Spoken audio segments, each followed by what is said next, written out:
Notre troisième quart-temps, alors qu'on est bien en place des deux côtés du terrain, c'est aussi le moment où il faut faire les rotations, parce qu'on sait qu'on a besoin de ça pour tenir. Ils ont un effectif de 12 en face, et malheureusement là on a été en difficulté. Et ils auront pris confiance là-dessus, ils ont été beaucoup plus agressifs défensivement, beaucoup plus agressifs aussi en attaque, avec des prises de responsabilité plus importantes, en particulier de la part de Digne. Et une meilleure réussite à 3 points à ce moment-là du match. Bon voilà, après on savait que cette équipe-là pouvait avoir ce niveau de jeu à un moment donné de la rencontre. Malgré ça, on sentait bien que le match n'allait pas se jouer à 12 points ou 15 points, et que ça se jouait à peu de choses.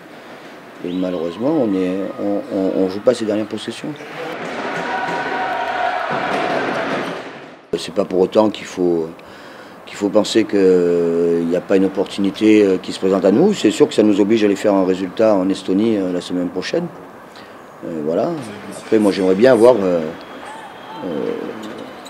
d'un match à l'autre une certaine qualité de jeu individuellement de la part de mes joueurs. La progression passe par là. On a tendance à faire des matchs un peu up and down, individuellement, je m'entends.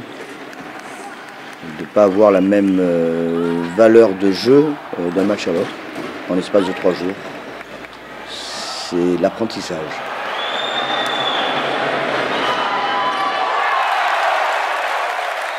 On peut penser que collectivement il y a eu de bonnes choses, que l'équipe commence à se trouver, mais malgré ça on construit beaucoup mieux les choses lorsque on ressort victorieux de ce type de match, comme on a pu le faire samedi dernier au Havre. Voilà, donc même si c'est encourageant d'accrocher ce type d'équipe, on ne doit pas se satisfaire de ça, au contraire, il faut être avoir beaucoup plus d'envie pour se dire qu'on pouvait gagner ce match-là.